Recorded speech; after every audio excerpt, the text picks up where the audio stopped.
Press conference का रुख करते हैं। इस वक्त दिल्ली सरकार जो है प्रेस कॉन्फ्रेंस कर रही है अरविंद केजरीवाल। स्ट्रैटेजी बनानी है कि हम कोरोना से कैसे डील करेंगे। मोटे मोटे तौर पे सब देशों के एक्सपीरियंस देखने के बाद एक चीज़ तो साफ है कि आपको कोरोना से 3 कदम आगे रहना है।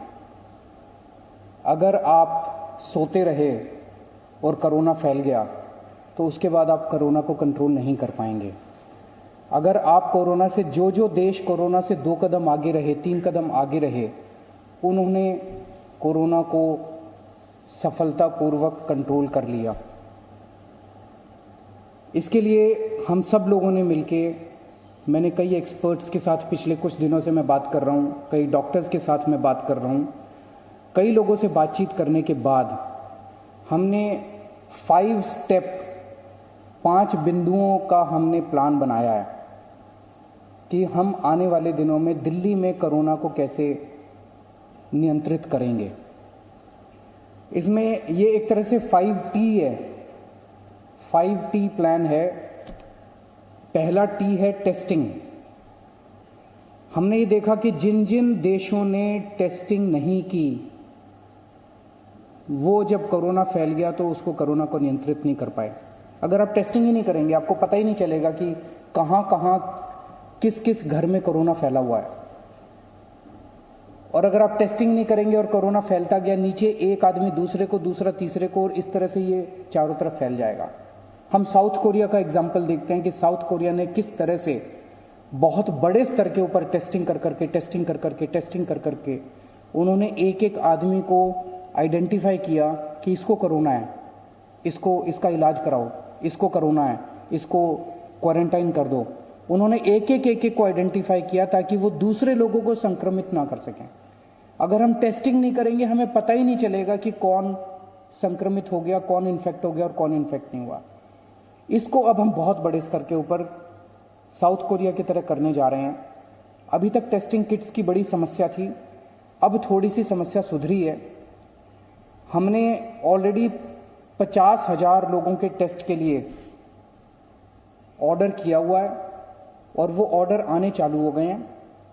1 लाख लोगों के रैपिड टेस्ट के लिए हम लोगों ने ऑर्डर कर दिया है और शुक्रवार से हमें वो 1 लाख रैपिड टेस्ट कराने के लिए हमारे पास डिलीवरी चालू हो जाएगी।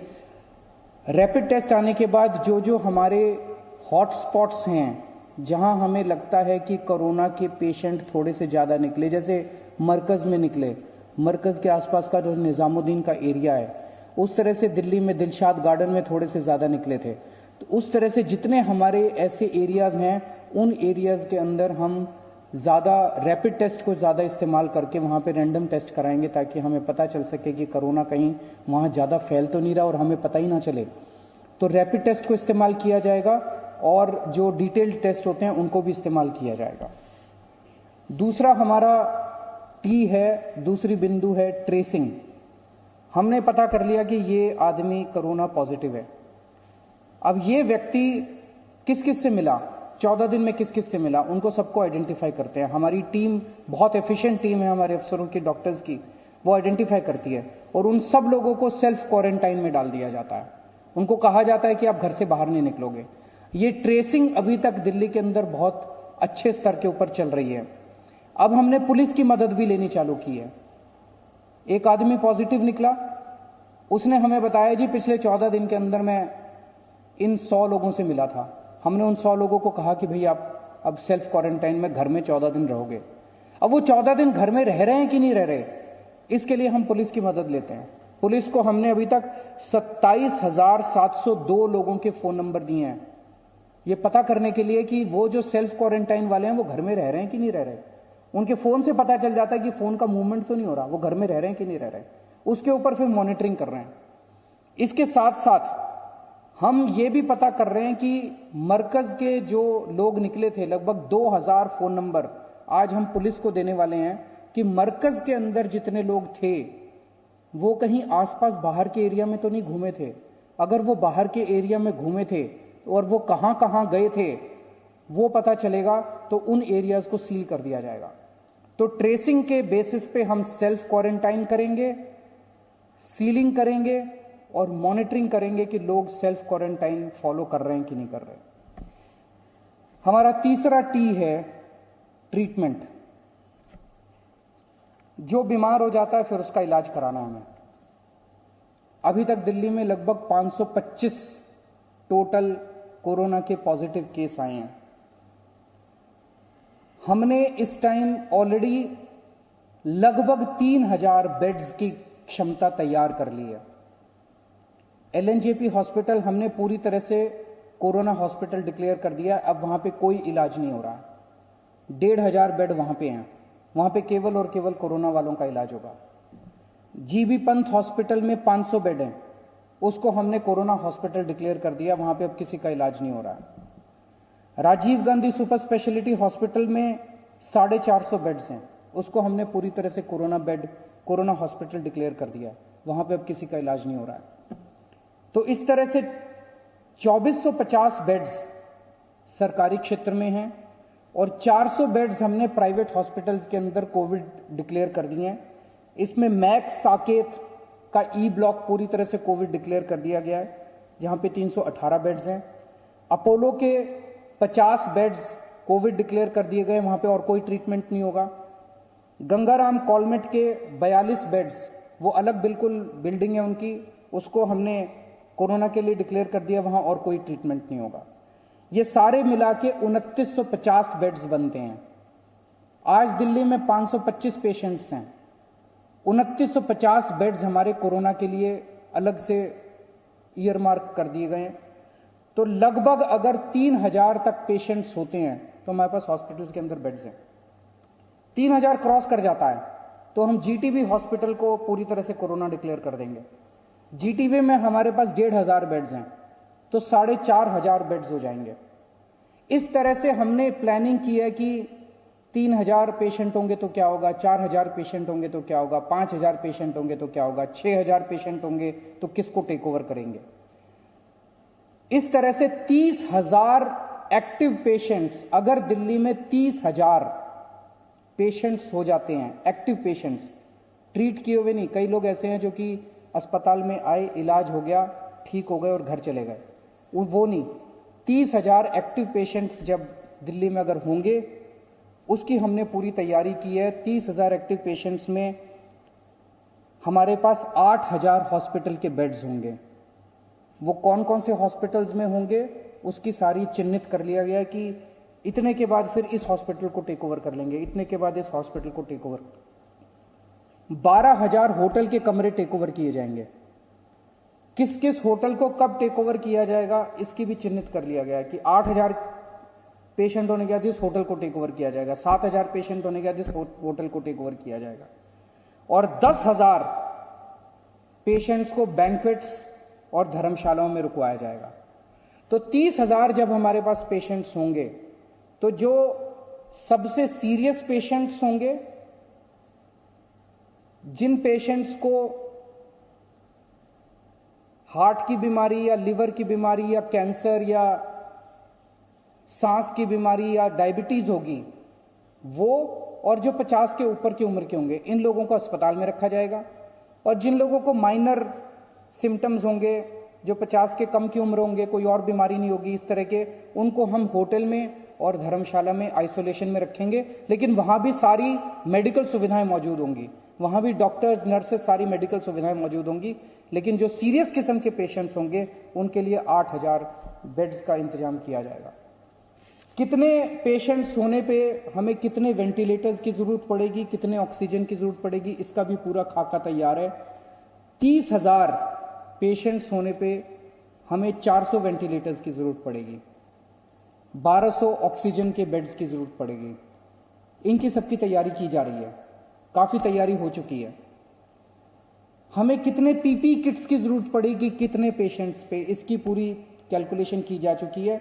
इस वक्त बाकी चीजों की उतनी दिक्कत नहीं है, पीपी किट्स की थोड़ी सी समस्या आ रही थी, थोड़ी सी मदद कल केंद्र सरकार से पहुंची है। हमें पीपी किट्स के हमने काफी सारे ऑर्डर कर दिए हैं, लेकिन अगले हफ्ते तक वो ऑर्डर आने चालू होंगे।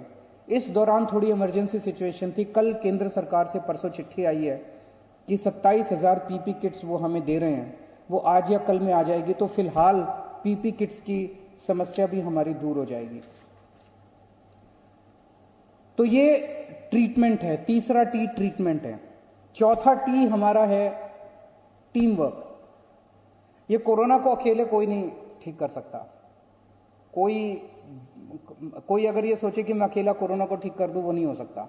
ये टीम वर्क पे जब तक हम काम नहीं करेंगे टीम की तरह, और मुझे बड़ी खुशी है कि आज सारी सरकारें एक टीम की तरह काम कर रही हैं। राजनीति से ऊपर उठ के सारी सरकारें, केंद्र सरकार, राज्य सरकारें, सारी एजेंसीज सब एक टीम की तरह काम कर रही हैं, और मुझे बहुत खुशी है कि हम सब मिलकर एक टीम की तरह काम कर रहे हैं।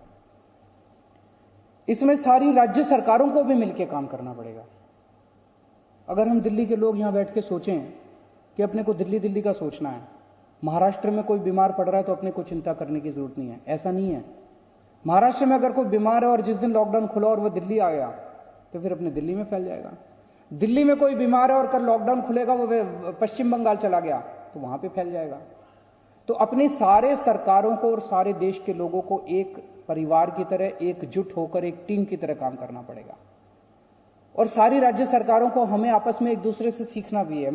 मुझे बड़ी खुशी होती है, मैं देखता हूं कि तमिलनाडु में ये हो गया, महाराष्ट्र के अंदर ये हो गया, केरला में ये हो गया, पश्चिम बंगाल में ये हो गया, राजस्थान में ये हो गया, मध्य प्रदेश में उन्होंने ये अच्छा काम किया। हमें एक दूसरे से सीख के एक टीम की तरह काम करना है। डॉक्टर्स और नर्सेस हमारी इस टीम का, हमारे इस परिवार का अहम हिस्सा हैं। किसी भी हालत में हमें उन्हें बचाना है। वो हमारे सबसे बड़े सिपाही हैं। वो हमारी इस टीम का सबसे, उनके परिवार का हमें ख्याल रखना है। कहीं कहीं मैं देखता हूं कि डॉक्टर्स के साथ उनके पड़ोसियों को, उनके कॉलोनी वालों को उन्होंने कहा कि आपको तो कोरोना हो गया होगा, आप कॉलोनी में मत घुसिए। ये सही नहीं है, ये बिल्कुल गलत है, इसको बर्दाश्त नहीं किया जाएगा। सबसे इंपॉर्टेंट इस कड़ी का हिस्सा हमारे डॉक्टर्स हैं और हमारे देश के लोग।